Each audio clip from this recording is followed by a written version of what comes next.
ভারতের তামিলনাড়ু রাজ্য থেকে ৩ জন লোক অন্ধ্রপ্রদেশে কাজের খোঁজে গিয়েছিল।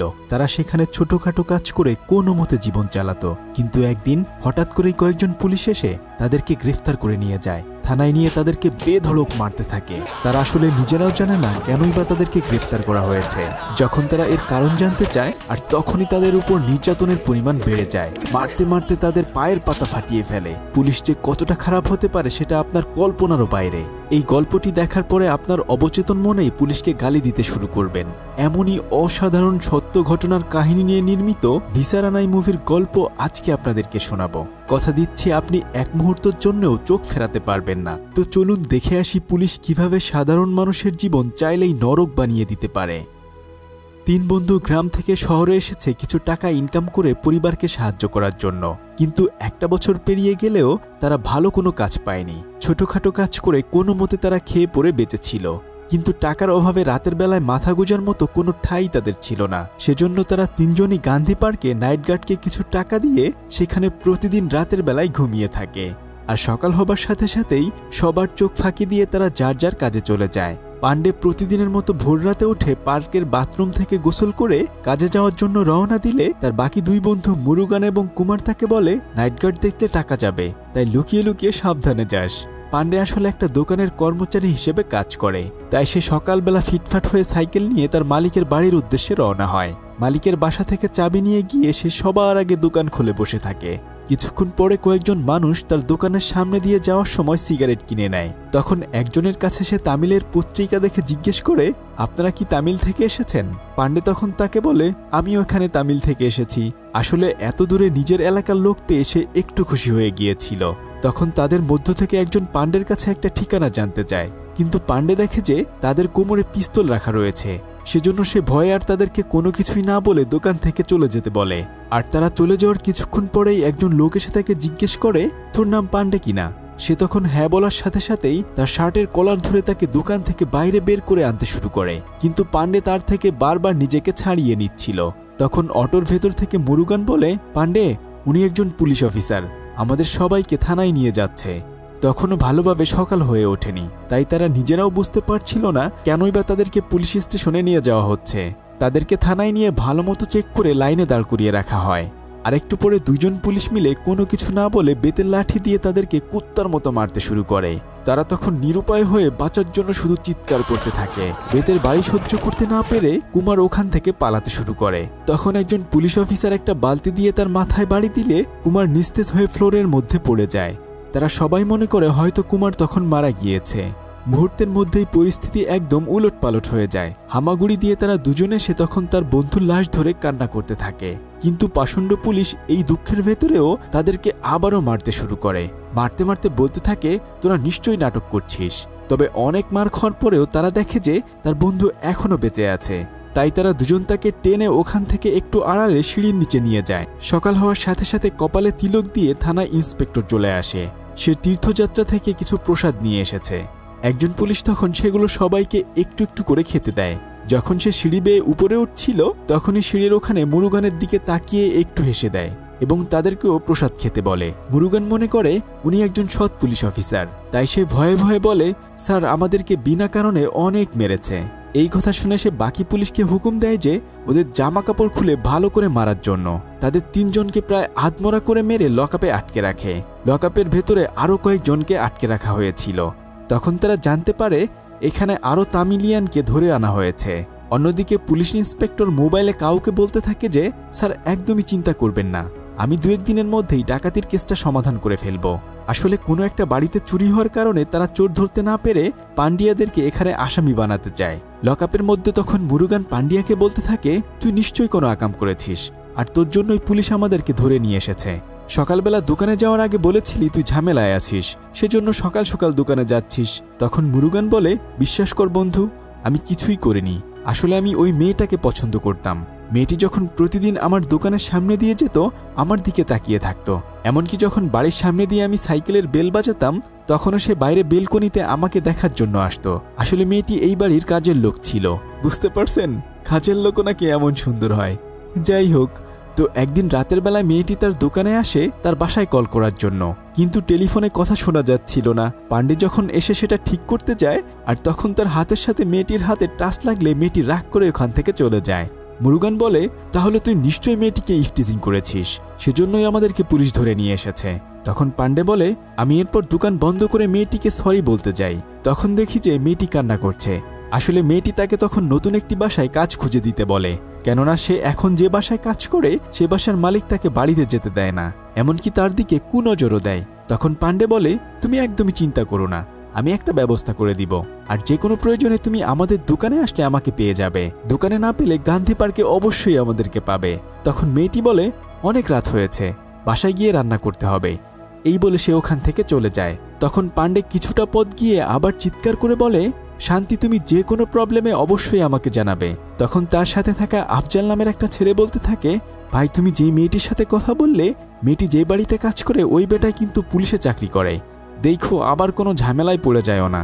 মুরুগান তখন বলে, সেদিন রাতের বেলায় যদি তুই চিৎকার করে মেয়েটির সাথে কথা না বলতি তাহলে আমরা আর এই ঝামেলায় পড়তাম না, তবে এখন দেখ আমরা তিনজনই তোর জন্য এখানে ফেসে গিয়েছি। সারা রাত এভাবে পেরিয়ে গেলে পরদিন সকাল হওয়ার সাথে তাদেরকে আবার লাঠি দিয়ে বাড়ি মেরে মেরে বাইরে ওয়াশরুমে নিয়ে যাওয়া হয়। সবাই তখন খালি গায়ে লাইনে দাঁড়িয়ে যায়, আর ঠিক তখনই মুরুগান দেখে যে বাথরুম থেকে আফজাল বের হচ্ছে, তাকেও অনেক মারা হয়েছে। আফজাল তাদেরকে দেখেই কান্না করে দেয়। তারা আফজালকে জিজ্ঞেস করে, কিরে তুই এখানে কিভাবে এলি? আফজাল তখন বলে, ভাই আমি কোনো দোষ করিনি, গতকালকে মুভি দেখে আমি সিনেমা হল থেকে বের হচ্ছিলাম, আর তখনই একজন পুলিশ এসে আমাকে জিজ্ঞেস করে আমি কোথায় ছিলাম। আমি তাদেরকে বলি যে স্যার আমি সিনেমা দেখতে গিয়েছিলাম, আর তাছাড়া আমি তামিল থেকে এখানে এসেছি ছোটোখাটো কাজ করার জন্য। তারা তামিলনাড়ুর কথা শুনেই আমাকে গ্রেফতার করে নিয়ে এসেছে। মুরুগান তখন পান্ডেকে বলে, ভাই ওই মেয়েটির জন্য আমাদের কোনো সমস্যা হয়নি, আমরা সবাই তামিলিয়ান বলেই আমাদেরকে তুলে নিয়ে এসেছে। যখন তারা ওয়াশরুম থেকে আবার থানার ভেতরে যাচ্ছিল তখনই ইন্সপেক্টর তাদের চারজনকে এক জায়গায় দাঁড় করিয়ে বাকিদেরকে ভিতরে যেতে বলে, আর তাদেরকে বলতে থাকে তোরা দোষ স্বীকার করেছিস কিনা। কিন্তু পান্ডে বলে, কিসের দোষ স্বীকার করব সেটাই তো আমরা জানি না। এই কথা বলার সাথে সাথে তাদেরকে থানায় নিয়ে পা উঁচু করে বেঁধে ঝুলিয়ে দিয়ে বেত দিয়ে পায়ের পাতায় পিটানো শুরু করে দেয়। এত অমানবিক অত্যাচার দেখে বাকি পুলিশরাও অবাক হয়ে যায়। পুলিশ ইন্সপেক্টর তাদেরকে মারতে মারতে ক্লান্ত হয়ে গেলে বাকি পুলিশরা তাদেরকে মারতে শুরু করে। এভাবে অনেকক্ষণ মারার পরে পুলিশ ইন্সপেক্টর গিয়ে তাদেরকে জিজ্ঞেস করে, বল তোরা দোষ স্বীকার করেছিস কিনা। তখন মুরুগান রাগ করে বলে, এতক্ষণ ধরে আমাদেরকে মেরেই যাচ্ছেন, কিসের দোষ স্বীকার করবো আগে সেটা বলুন। এই কথা শুনেই পুলিশ ইন্সপেক্টর রাগ করে লাথি দিয়ে মুরুগানের সামনের দাঁত দুটো ভেঙে ফেলে। কতটা পাষণ্ড হলে এমন কাজ করতে পারে বলুন। যাই হোক, তারা যখন বাইরে ওয়াশরুমে মুখ ধুতে আসে আর তখনই ওখানে একজন মহিলা পুলিশ আসে ফ্রেশ হওয়ার জন্য। সে ভুলে তার মোবাইল ফোনটি ওখানে রেখে চলে যায়। তখন পান্ডে তাকে ডাক দিয়ে বলে, ম্যাডাম আপনি আপনার মোবাইল ফোনটি রেখে গিয়েছেন। তখন ওই মহিলা পুলিশ বলে, আমি দুদিন ধরে দেখছি তোমাদের সাথে কি কি হচ্ছে, এই মোবাইল দিয়ে তোমরা বাইরে কারো কাছে সাহায্যের জন্য কল করতে পারো। এই বলে সে ওখান থেকে চলে যায়। পান্ডে তখন খুব তাড়াতাড়ি ওখান থেকে মোবাইলটি নিয়ে বাথরুমের সিট কিনে আটকিয়ে তার দোকান মালিককে কল করে সমস্ত ঘটনা খুলে বলে। পরদিন সকালবেলা তার দোকানের মালিক এসে থানার বাইরে থেকে পান্ডেকে ডেকে কথা বলতে থাকে। পান্ডে তখন তাকে বলে, বিশ্বাস করুন আমরা কিছুই করিনি, আমাদেরকে এখান থেকে কোনোভাবে ছাড়িয়ে নিয়ে যান। কিন্তু তার দোকান মালিক বলে, পুলিশরা বলল তোরা নাকি 1 কোটি টাকা চুরি করেছিস। পান্ডে তখন বলে, এসবের কোনো কিছুই তো আমরা জানি না, আর তাছাড়া আমরা কোনো চুরিই করিনি, আমি ভোর 5টায় দোকান খুললাম। কিন্তু তার দোকান মালিক বলে, তোরা চুরির কথা স্বীকার করে নে, না হলে ওরা তোদেরকে বাঁচতে দিবে না। এভাবে যখন তারা কথা বলছিল আর তখনই ওখানে একজন পুলিশ চলে আসে। তখন দোকান মালিক ওই পুলিশ অফিসারকে বলতে থাকে, বৃন্দাবন কলোনিতে ডাকাতি হওয়ার কারণে আমার দোকানের ছেলেটিকে ধরে নিয়ে আসা হয়েছে, ওরা আসলে খুবই ভালো ছেলে, ওরা এই ডাকাতি করতেই পারে না। তখন পুলিশ অফিসার বলে, আচ্ছা আমি ইন্সপেক্টরের সাথে কথা বলে দেখি ওদের জন্য কিছু করতে পারি কিনা। এরপর সে তাদেরকে থানার ভেতরে এনে খাবার খেতে দেয়, আর তখন বলতে থাকে, তোদেরকে অনেক মেরেছে, তবে যদি তোরা দোষ স্বীকার করে নিতি তাহলে তো এতটা মার খেতে হতো না, আর তাছাড়া এটা ছোটখাটো একটা ডাকাতির কেস, যদি তোরা স্বীকার করে নিস তাহলেই তোদেরকে আর মারবে না। তখন পান্ডে বলে, স্যার আমরা কোনো ধরনের অপরাধ করিনি, যদি আমরা এই অপরাধ স্বীকার করে নেই তাহলে জেল থেকে বেরোলে আর আমরা বাড়িতে গিয়ে মুখ দেখাতে পারবো না। এই কথা বলার সাথে সাথেই পুলিশ অফিসার তাদেরকে মারতে শুরু করে। তখন পান্ডে বলে, দেখ পুলিশরা আমাদেরকে বিনা কারণে এখানে আটকে রেখেছে, আর সেই সাথে ডাকাতি স্বীকার করতে বলছে, আবার আমাদেরকে খাবারও খেতে দিচ্ছে, তার মানে ওরা আমাদেরকে একদমই মেরে ফেলবে না, ওদের হাতে মার খাওয়ার চেয়ে বরং আমরা না খেয়েই মরে যাব। তাই তারা চালাকি করে খাওয়া দাওয়া একদমই বন্ধ করে দেয়। ছোট্ট একটা বিজ্ঞাপন রয়েছে। মোস্টবেট দিচ্ছে অফুরন্ত বিনোদন এবং আসল নগদ পুরস্কার জেতার সুযোগ, যেখানে আপনি চাইলে প্লিঙ্কো গেম খেলে টাকা ইনকাম করতে পারবেন। আপনি যদি অবসর সময় গেমিং উপভোগ করে থাকেন, মোস্টবেট বিভিন্ন ধরনের মনোমুগ্ধকর গেম অফার করে যা আপনাকে ব্যস্ত রাখবে, আর সেই সাথে আপনি নগদ পুরস্কারও জিতে নিতে পারবেন। মোস্টবেটে রয়েছে বিকাশ, নগদ, রকেট উপায় এবং অন্যান্য পদ্ধতির মাধ্যমে সহজ এবং দ্রুত আপনার ডিপোজিট এবং উইথড্র টাকা তোলার সুবিধা, আর সেই সাথে 24 ঘন্টা 7 দিন সাপোর্ট রয়েছে। আপনি বিভিন্ন গেমের প্রেডিকশন করে দক্ষতা পরীক্ষা করুন, আর সেই সাথে প্রত্যেকটি ম্যাচের লাইভ স্ট্রিমও উপভোগ করতে পারবেন। রেজিস্ট্রেশনের পরে 250টি ফ্রি স্পিন পাবেন, আর এই স্বাগত বোনাস পেতে স্ক্রিনে দেওয়া প্রোমো কোডটি ব্যবহার করুন। তাই জলদি করে এখনই সাইন আপ করে মোস্টবেটের সাথে আপনার স্বপ্নকে বাস্তবায়িত করুন। তো চলুন গল্পে ফিরে যাই। এভাবে কয়েকটা দিন পেরিয়ে যায়। পুলিশের এএসপি ইন্সপেক্টরকে তার অফিসে নিয়ে বলতে থাকে, তোমাকে মিয়া বললাম 2-1 দিনের মধ্যেই ডাকাতির কেসটা সমাধান করার জন্য। উপর থেকে আমার উপর বারবার প্রেশার আসতেছে, তুমি যেভাবে পারো যাকে পারো আসামি বানিয়ে কেসটা সমাধান করে দাও। ইন্সপেক্টর তখন তার স্যারকে বলতে থাকে, আমাকে মাত্র 1-2 দিনের সময় দিন, আমি কাজটা সমাধান করে দেব। সেদিন রাতের বেলা দেখা যায় পুলিশ একটা গাড়ি দাঁড় করিয়ে চেক করছিল। গাড়িতে থাকা লোকটি বলে, আমার নাম কবির, আমি বৃন্দাবন কলোনিতে থাকি। তবে ওখানে পান্ডের দোকানে সেদিনের সকালবেলা যে লোকটি এসেছিল সেও কবিরকে ফলো করতে করতে এখানে এসেছে। সেদিন রাতের বেলা একজন পুলিশ এসে পান্ডের মাথায় কালো কাপড় পেঁচিয়ে বাইরে নিয়ে টর্চার করতে থাকে। তার মুখের উপর পানি ঢেলে বলতে থাকে, ভেবেছিস না খেয়ে থাকলে আমরা তোকে ছেড়ে দেব? যতক্ষণ না তুই তোর দোষ স্বীকার করে নিবি তোকে আমরা কখনোই ছাড়ব না। পরদিন সকালবেলা পুলিশ ইন্সপেক্টর বাকি পুলিশদেরকে ডেকে বলতে থাকে, ওদেরকে তো এই কয়েকদিন আমরা অনেক মেরেছি, ওরা তো ডাকাতির কথা স্বীকারই করে নাই, উল্টো খাওয়া দাওয়া বন্ধ করে দিয়েছে। এভাবে চললে যদি ওরা মারা যায় আর এই খবর যদি বাইরে জেনে যায় তাহলে আমাদের সবারই সমস্যা হয়ে যাবে। বরং ওদেরকে ছেড়ে দিয়ে অন্য কাউকে দেখিয়ে এই কেসের জন্য আসামি বানানো যায় কিনা। এরপর একজন পুলিশ গিয়ে তাদের 4 জনকে ওখানে ডেকে নিয়ে আসে। ইন্সপেক্টর তাদেরকে বলতে থাকে, তোরা 3 দিন ধরে খাবার খাস না, আর তাছাড়া ডাকাতির কথাও তোরা স্বীকার করছিস না, তাই ভাবলাম তোদেরকে মুক্ত করে দেই। আর শোন, যাওয়ার সময় ভাইয়ের হোটেল থেকে টাকা নিয়ে যাস, আর অবশ্যই এখানে একটা সাইন দিয়ে চলে যাবি, আর বাইরে গিয়ে কাউকে বলবি না যে আমরাই তোদেরকে মেরেছি। তখন তারা হাসি খুশিভাবে বাইরে বের হওয়ার সাথে সাথে একজন পুলিশ বলে, ভাইয়ের হোটেল থেকে 2000 করে টাকা নিয়ে যাবি। তারা তখন খুঁড়িয়ে খুঁড়িয়ে থানার বাইরে এসে পিছনের দিকে ফিরে তাকিয়ে দেখে যে ইন্সপেক্টর বিল্ডিং এর উপরে দাঁড়িয়ে আছে। তারা তখন বলতে থাকে, ইন্সপেক্টরকে যতটা খারাপ ভেবেছিলাম অতটা খারাপ না। কৃতজ্ঞতা প্রকাশ করে ওখান থেকে তারা বিদায় নেয়। কয়েকটা দিন এত মায়ের খাওয়ার পরেও তারা মুক্তি পেয়ে হাসি খুশিভাবে সেই হোটেলে যায়। পান্ডে টাকা নিয়ে ওখান থেকে চলে যেতে চাচ্ছিল, কিন্তু মুরুগান বলে, 3 দিন ধরে খাবার খাই না, যাওয়ার আগে এখান থেকে একটু খেয়ে যাই। এরপর তারা সেই টাকা দিয়ে পেট পুরে খেয়ে থানায় সাইন করার জন্য আসে। তখন একজন পুলিশ অফিসার জিজ্ঞেস করে, কি সবাই তোমরা ঠিকঠাক মতো খেয়েছো? মুরুগান তখন বলে, স্যার আমরা সবাই পেট ভরে খেয়েছি, কিন্তু আমার সামনের দাঁত 2টা না থাকার কারণে মাংস চিবিয়ে খেতে পারেনি। এরপর যখন তারা ওখান থেকে বাইরে যেতে চায়, কিন্তু পুলিশরা তখন তাদেরকে আর বাইরে যেতে দেয় না।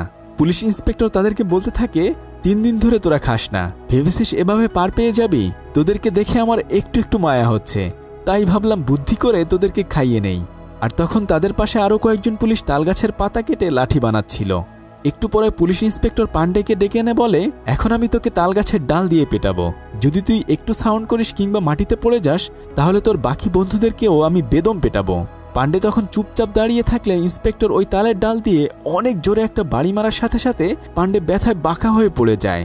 আর তখনই তার বাকি বন্ধুদেরকেও বাকি পুলিশরা মারতে শুরু করে। এভাবে মারতে মারতে পুলিশ অফিসার ক্লান্ত হয়ে যায়, এমনকি তার হাতে থাকা তালের ডালটাও ভেঙে যায়।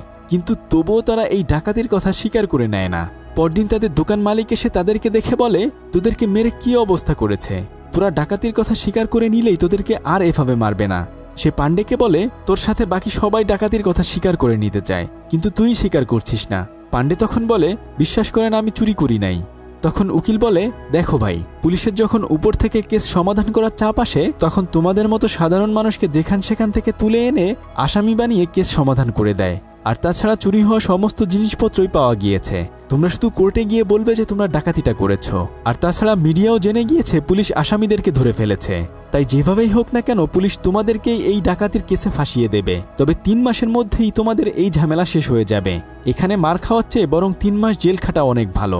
তখন পান্ডে বলে, সত্যি কি 3 মাস পর তারা আমাদেরকে ছেড়ে দিবে? উকিল তখন বলে, যদি তোমরা এই ডাকাতির কথা স্বীকার করে নাও তাহলে এই 3 মাস পরে তোমরা ছাড়া পেয়ে যাবে। পান্ডে তখন ডাকাতির কথা স্বীকার করে নিতে চায়। পরদিন সকালবেলা তাদের 4 জনকে সেই বাড়িতে নিয়ে যাওয়া হয় যেখানে ডাকাতি হয়েছিল। পুলিশের সাজানো কথা মতো তারা এক একজন বলতে থাকে কিভাবে তারা এই ডাকাতি করেছিল। তারা দেয়াল টপকে জানালা দিয়ে ঘরের ভিতরে গিয়ে এই ডাকাতি করেছিল। আর তাদের এই সব কথাবার্তা পুলিশরা ভিডিও করে রাখে। পরদিন একটা অটোতে করে তাদের সবাইকে কোর্টে নিয়ে যাওয়া হয়। আর তখন পাণ্ডের দোকানে সেই লোকটিকেও ওখানে দেখা যায়। তবে একটু পরে কবিরও কোর্টে হাজিরা দিতে আসে। সেই লোকটি তখন কবিরকে অ্যারেস্ট করতে চায়, কিন্তু এই এলাকা তার জুরিসডিকশনে না হওয়ার কারণে সে তাকে অ্যারেস্ট করতে পারে না। আসলে উনি নিজেও একজন পুলিশ অফিসার, ওনার নাম হচ্ছে মুথুবেল। যাই হোক, পাণ্ডেকে কোর্টে আনা হলে যখন জজ সাহেব তাদেরকে জিজ্ঞেস করে তোমরা কি আসলে এই ডাকাতি করেছো, তখন তারা কান্না করতে করতে জামা খুলে দেখাতে থাকে পুলিশ আমাদেরকে মেরে এই ডাকাতির জবানবন্দি নিয়েছে, আমরা কেউই আসলে ডাকাতি করিনি। কিন্তু জজ সাহেব তাদের কথা কিছুই বুঝতে পারে না, কেননা তারা আসলে তামিল ভাষায় কথা বলছিল। তখন জজ সাহেব বলে এখানে কি কেউ তাদের কথা ট্রান্সলেট করে দিতে পারবে, এমন কেউ আছেন? তখন কোর্টে একজন লোক গিয়ে মুথুবেলকে ডেকে নিয়ে আসে। মুথুবেল জজ সাহেবকে সমস্ত কিছু বুঝিয়ে বলে। জজ সাহেব তখন ইন্সপেক্টরকে মিথ্যে কেস দেওয়ার জন্য ওয়ার্নিং দিয়ে পান্ডিয়াদেরকে এই কেস থেকে খালাস দিয়ে দেয়। তারা বাইরে বের হয়ে আসলে পাণ্ডের দোকান মালিক তখন তাকে কিছু টাকা দিয়ে বলে এই টাকাগুলো নিয়ে তোরা এখান থেকে খুব দ্রুত চলে যা, তা না হলে আবারও হয়তো তোরা ঝামেলায় পড়তে পারিস। তখন সে জিজ্ঞেস করে এই কয়দিনে দোকানে কি কোনো মেয়ে এসেছিল কিনা। তার দোকান মালিক বলে একটা মেয়ে তো তোকে খোঁজার জন্য এসেছিল, সেই মেয়েটি তার নাম্বার দিয়ে গেছে। পাণ্ডে যখন তার মালিকের কাছ থেকে নাম্বার নিচ্ছিল আর তখনই মুথুবেল তাকে ডেকে নিয়ে বলে তোমরা কি আমাকে একটু সাহায্য করতে পারবে? তারা তখন বলে স্যার আপনি আমাদের এত বড় উপকার করলেন, বলুন আপনার জন্য কি করতে পারি। একটু পরে যখন কবির কোর্ট থেকে হাজিরা দিয়ে বের হচ্ছিল আর তখনই তারা সবাই মিলে তাকে কিডন্যাপ করে নিয়ে যায়। আসলে মুথুবেল এই সাহায্যটাই তাদের কাছে চেয়েছিল। তারা কবিরকে নিয়ে তামিলনাড়ুর দিকে যাওয়ার পথেই কুমারের বাড়ি ছিল। কুমার ওখানে নেমে গেলে তারা সবাই তাকে বিদায় জানিয়ে তামিলনাড়ুর থানায় চলে আসে। তখন মুথুবেল তাদেরকে বলে এভাবে টাকা বাঁচানোর জন্য আর কখনো পার্কে ঘুমাবে না, যাও বাড়িতে গিয়ে এবার বিশ্রাম করো। তখন একজন পুলিশ মুথুবেলকে বলে স্যার আমাদের পুলিশ স্টেশনে অনেক ময়লা জমে আছে, দুদিন পরে এসিপি স্যার আসবে, তাদেরকে দিয়ে এখানটা পরিষ্কার করিয়ে নিলে ভালো হতো না? মুথুবেল তাদেরকে ডেকে থানা পরিষ্কার করে চলে যেতে বলে। তখন তারা নিরুপায় হয়ে থানা পরিষ্কার করার কাজে লেগে যায়। একটু পরে মুথুবেল কবিরকে আলাদা একটা রুমে নিয়ে জানতে চায় যে সে আসলে কি করে। শুরুতে কবির কিছুই স্বীকার করতে চায় না, আসলে সে পলিটিক্যাল পার্টির নেতাদের কালো টাকার হিসাব নিকেশ রাখে। মুথুবেলকে তার বড় অফিসার দায়িত্ব দিয়েছে সেই খবর বের করার জন্য, কেননা বিরোধী দলের পলিটিক্যাল নেতারা এর সুযোগ নিয়ে নির্বাচনে জিততে পারবে। কিন্তু সারা রাত চেষ্টা করেও তার মুখ দিয়ে একটা কথাও সে বের করতে পারে না। এভাবে রাত পেরিয়ে সকাল হয়ে যায়, কিন্তু দেখা যায় পান্ডিয়ারা এখনও ওই থানায় গাড়িসহ সমস্ত কিছু ধুয়ে মুছে পরিষ্কার করে দিচ্ছে। কিছুক্ষণ পরে মুথুবেল এসে আবার কবিরকে সব কালো টাকার হিসাব দিতে বলে, কিন্তু কবির এবার মুখ না খুললে আরেকজন পুলিশকে দিয়ে কবিরকে পেটানো হয়। আর তখন থানার ভেতর পরিষ্কার করতে এসে পান্ডিয়ারা এটা দেখে নিজেরাও ভয় পেতে থাকে। তখন পাণ্ডে মুরুগানকে বলে দেখ দুদিন আগে আমরা এরকম ঝামেলায় ফেসে গিয়েছিলাম, আমার মনে হয় ওই লোকটাকে আমাদের সাহায্য করা উচিত। কিন্তু মুরুগান বলে ভাই এত ঝামেলায় যাওয়া আমাদের কোনো প্রয়োজন নাই, আমরা এখান থেকে কাজ করে কোনো মতে বাড়িতে গেলেই বাঁচি। তবে পান্ডিয়ার কবিরের জন্য অনেক মায়া হয়, তাই সে লুকিয়ে লুকিয়ে যেই ফোনটি তাদের কাছে ছিল সেটা দিয়ে দেয় তাকে কথা বলার জন্য। সে তখন একজন লোককে কল দিয়ে বলে যেভাবে পারেন ডিস্ট্রিক্ট কমিশনারের সাথে কথা বলে আমাকে এখান থেকে বের করে নিয়ে যান। কিন্তু সেই লোকটি কবিরকে বলে এখানে খুব ঝামেলা হয়ে গিয়েছে, আমাদের পলিটিক্যাল লিডার তোমাকে মারার জন্য উল্টো ডিস্ট্রিক্ট কমিশনারকে 30 লাখ টাকা দিয়েছে। এই কথা শুনে কবির মনে মনে সিদ্ধান্ত নেয় সে পলিটিক্যাল নেতার সমস্ত কালো টাকার খবর মুথুবেলকে জানিয়ে দেবে। কিন্তু একটু পরে আরেকজন পুলিশ অফিসার এসে কবিরকে একটা রুমে নিয়ে প্রচুর মারতে শুরু করে আর বলতে থাকে তুই কোনোভাবেই পলিটিক্যাল লিডারের কালো টাকার কথা মুথুবেলকে স্বীকার করবি না। বেচারা এখানে একদমই ফেসে যায়। যখন তাকে উপরে প্রচুর মারছিল আর ঠিক তখনই তার চিৎকার শুনে পান্ডিয়ারাও ভয়ে ওখান থেকে তাড়াতাড়ি চলে যেতে চায়। কিন্তু আরেকজন পুলিশ এসে বলে তোমরা এখনো সবকিছু ভালো করে পরিষ্কার করনি, সবকিছু ঠিকঠাক মতো পরিষ্কার করে তবে এখান থেকে চলে যেও। তখন তারাও ওই জায়গায় আবার ফেসে যায়। রাতের বেলা মুথুবেল থানায় এসে দেখে যে কবিরকে আহত করে ঝুলিয়ে রাখা হয়েছে। তখন সে তাড়াতাড়ি তাকে নামিয়ে বলতে থাকে কবিরকে আমি অ্যারেস্ট করে এনেছি, ও সমস্ত দায়ভার আমার কাছে, তাই আমার অনুমতি ছাড়া ওকে কে এভাবে মেরেছে। সে তাড়াতাড়ি কবিরকে নিয়ে হসপিটালে যেতে চায় আর তখনই ডিস্ট্রিক্ট কমিশনার কল করে কবিরকে হাসপাতালে না নিতে বলে। কিন্তু মুথুবেল বলে আমার চাকরি গেলে যাক, তবুও তাকে আমি হসপিটালে নিয়ে যাব। তখন আরেকজন পুলিশ তাকে বলে স্যার কবির মারা গিয়েছে। এখন তো মুথুবেল একদমই ফেসে যায়, কেননা কবিরকে সে নিজেই গ্রেপ্তার করে এনেছিল। তখন ডিস্ট্রিক্ট কমিশনার বলে এই খবর যদি বাইরে বের হয়ে যায় তাহলে আমরা সবাই অনেক বেশি বিপদে পড়ে যাব, তাই বরং এটা একটা সুইসাইড কেস সাজিয়ে দিলে আমরা কেউ আর ঝামেলায় পড়ব না। এরপর কবিরের লাশ তারা বাসায় নিয়ে রশি দিয়ে ফ্যানের সাথে ঝুলিয়ে আত্মহত্যা বলে চালিয়ে দেয়। থানায় এসে এরপর তারা সবাই বুদ্ধি করতে থাকে কিভাবে তারা কবিরের আত্মহত্যার কথা সাজাবে। আর এর কিছুক্ষণ পরে ডিস্ট্রিক্ট কমিশনার ওয়াশরুমে ফ্রেশ হতে গেলে পান্ডিয়াদেরকে দেখতে পায়। আসলে তারা ওই ওয়াশরুম পরিষ্কার করার জন্য ওখানে এসেছিল। তখন ওই পুলিশ অফিসার এসে সবাইকে বলতে থাকে আমাদের সমস্ত কথা ওরা শুনে ফেলেছে, আর ওরা যদি বাইরে গিয়ে সব কিছু সবাইকে বলে দেয় তাহলে আমরা সবাই ফেঁসে যাব। তাই বরং এটিএম চুরির মামলায় ওদেরকে ফাঁসিয়ে জেলে দিয়ে কয়েকদিন পরে ইনকাউন্টার করে দিলে এই খবর আর কেউ কখনো জানতে পারবে না। কিন্তু মুথুবেল তার এই কথায় রাজি হয় না। তখন ওই পুলিশ অফিসার বলে, দেখো মুথুবেল, কবির মারা গিয়েছে তোমার কাস্টডিতে, তুমি সবচেয়ে বেশি ফেঁসে যাবে। তখন বেচারা পান্ডিয়াদেরকে এনকাউন্টার করার জন্য রাজি হয়ে যায়। পান্ডিয়ারা নিচে এসে তখনই থানা থেকে বের হতে গেলে একজন পুলিশ এসে থানার গেট আটকে দিয়ে বলে, একটু পরে আমাদের বড় সাহেবের বাসা পরিষ্কার করে তারপর তোমরা চলে যেও। তখন তারা বুঝতে পারে আসলে তারা ফেঁসে গিয়েছে। এক জায়গা থেকে বেঁচে ফিরে আসলেও কপাল তাদেরকে আবারও ফাঁসিয়ে দিয়েছে। এরপর তাদের 3 জনকে নিয়ে গাড়িতে করে সেই বাসার উদ্দেশ্যে রওনা হয়। তখন তারা পুলিশের কথাবার্তা শুনে বুঝে ফেলে তাদেরকে আসলে ইনকাউন্টার করা হবে। আফজাল তখন মুথুবেলকে জিজ্ঞেস করে, স্যার সবাই বলাবলি করছে আমাদেরকে নাকি মেরে ফেলা হবে, তবে আমাদের আপনার প্রতি বিশ্বাস আছে যে আপনি আমাদের কোনো কিছুই হতে দিবেন না। মুথুবেল তখন তাদেরকে কোনো কিছু না বলতে পেরে চুপচাপ বসে থাকে। কিছুক্ষণ পরে একটা বাড়িতে এসে রুমের ভেতর ঢুকেই দেখে যে তাদের ব্যবহারের জিনিসপত্র এখানে একটা রুমের মধ্যে এমনভাবে রাখা হয়েছে যেন তারা এখানে আগে থেকেই থাকতো। আফজাল তখন বলে, আমি বাইরে গিয়ে স্যারকে জিজ্ঞেস করে আসি আমাদের কাপড় চোপড় এখানে কেন আনা হয়েছে। এই বলে সে বাইরে বের হওয়ার সাথে সাথে একজন পুলিশ তাকে গুলি করে দেয়। গুলির শব্দ শুনে মুরুগান আর পান্ডে বাইরে এসে দেখে তারা আফজালকে মেরে ফেলেছে। তখন বাকিদেরকে গুলি করতে গেলে পুলিশের পিস্তল জ্যাম হয়ে যায়। মুথুবেল এসে পুলিশকে ধমক দিয়ে বলে, কে তোমাকে গুলি করতে বলেছে? পুলিশ তখন বলে, স্যার ও পালিয়ে যেতে চাচ্ছিল। পান্ডে এবং মুরুগান তখন আফজালকে ধরে বলতে থাকে, স্যার ও এখনও বেঁচে আছে, প্লিজ ওকে হসপিটালে নেয়ার ব্যবস্থা করেন। কিন্তু মুথুবেল তখন চুপচাপ করে দাঁড়িয়ে থাকে।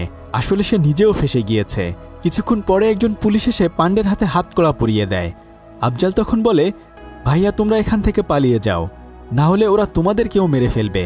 তখন পান্ডে এবং মুরুগান ওই বাড়ি থেকে বের হয়ে পাশের জমিতে ঘাসের ভেতর লুকিয়ে পড়ে। বাকি পুলিশরা তখন তাদেরকে হন্যে হয়ে খুঁজতে শুরু করে।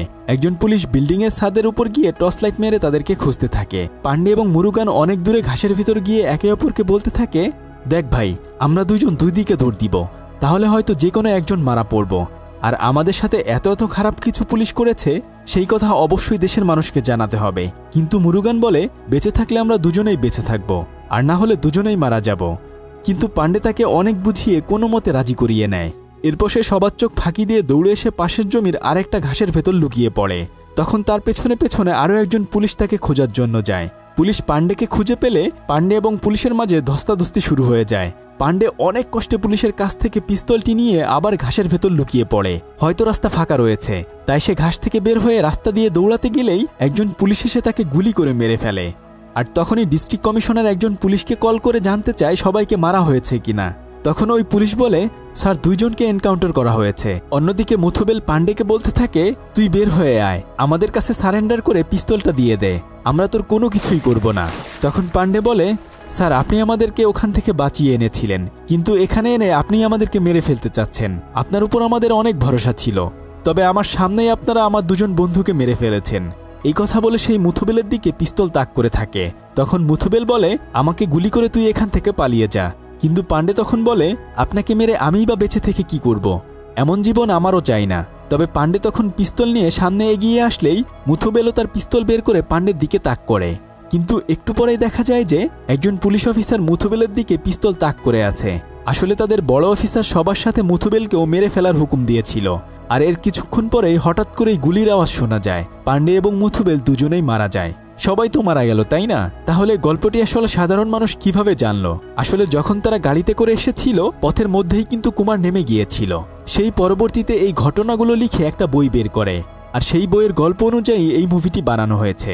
বুঝতেই পারছেন পুলিশরা আসলে কিভাবে তিলকে তাল করতে পারে। বর্তমান সময়ে কোটা আন্দোলন নিয়ে প্রায় 1 মাস ধরে ছাত্রদের উপর পুলিশরা যে অমানবিক অত্যাচার করছে সেটা আপনারা সবাই দেখেছেন। পাখির মতো যেখানে সেখানে তারা ছাত্রদেরকে মেরেছে। জানি না এই পরিস্থিতি কবে ঠিক হবে, তবে আমাদের ভাই বোনদের উপর গুলি করার বিচার অবশ্যই চাই। বিজয় নিশ্চয়ই আমাদের হবে। সবাই ততক্ষণে সাবধানে থাকুন। আল্লাহ হাফেজ।